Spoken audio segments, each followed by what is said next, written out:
Lucie Bernardoni, la Star Academy, Jen sort rincée mais fière. À peine refermées les portes du château de la Star Academy, Lucie Bernardoni se prépare déjà pour la nouvelle étape, la tournée, dont elle vient d'annoncer qu'elle fera partie.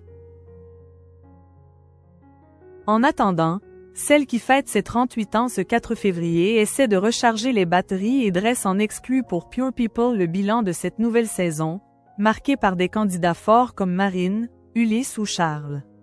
Ils ont estomaqué la coach avec leur performance.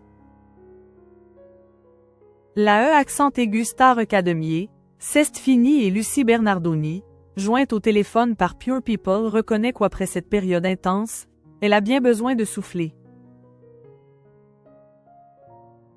Mais la pause va être de courte durée. Dans quelques jours, la chanteuse repart avec la tournée Star Academy. Profitant de ce bref répit, elle tire le bilan de cette saison. Pure People, point final pour cette nouvelle saison de la Star Academy, la fin d'une grosse épreuve pour vous aussi?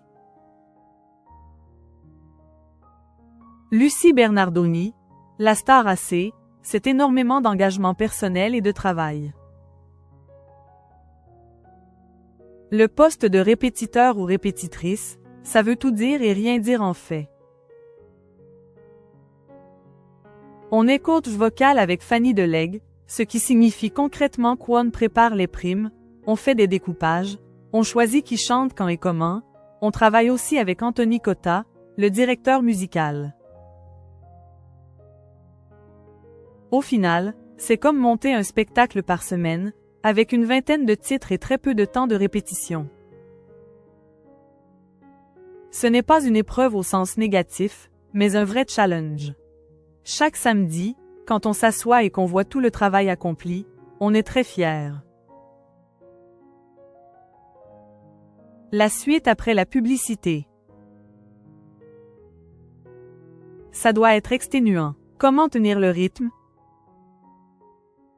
On sort rincé, mais avec le sourire. À la fin, il y a le sentiment du devoir accompli parce qu'on a tout donné. On ne compte pas nos heures, on travaille jour et nuit pour les élèves.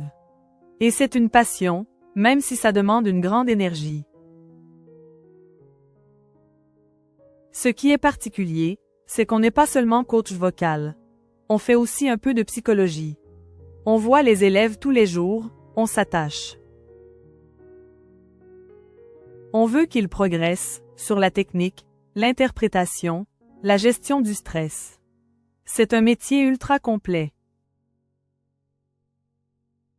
Et là, je travaille déjà sur la prépa de la tournée, puisqu'on part le 21 et qu'on commence les répètes le 10.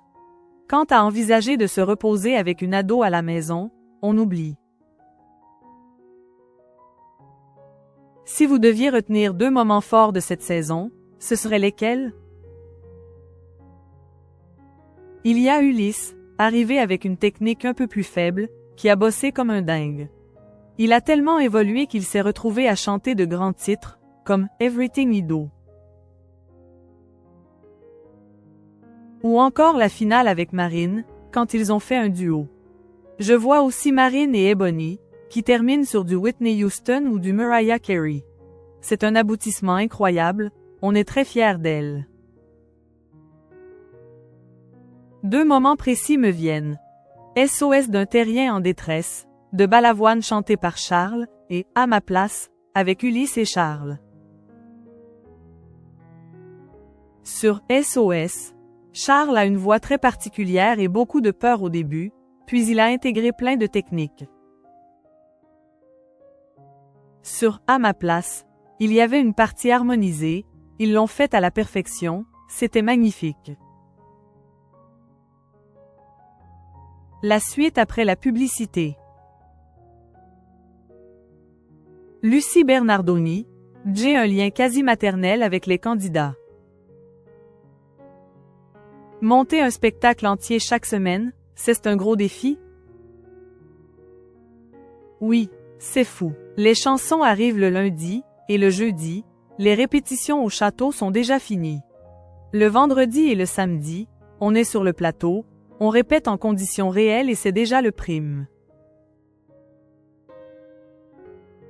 Chaque semaine, ça tient presque du miracle. Il y a la déco, les musiciens, des centaines de personnes qui bossent pour ça, c'est colossal. Mais c'est la magie de la Star Academy, tout le monde est à fond. Au-delà de la performance, il y a la création de liens. Passer autant de temps avec les candidats, ça crée forcément des relations particulières. Complètement. Ils m'appellent quasiment tous très régulièrement. Je suis un soutien presque maternel pour eux, étant donné notre différence d'âge. Ayant vécu la même chose qu'eux, l'enfermement, la pression, la notoriété soudaine. Je comprends leurs doutes et leurs peurs. On essaie d'être là, comme d'autres l'ont été auparavant. Maintenant, on parle du retour à la vraie vie. On leur dit, il faut faire les bons choix, continuer à bosser, gérer les réseaux sociaux, parce qu'à l'époque, tout ça n'existait pas. Pour eux, la vraie vie d'artiste va débuter, et ça commence avec la tournée.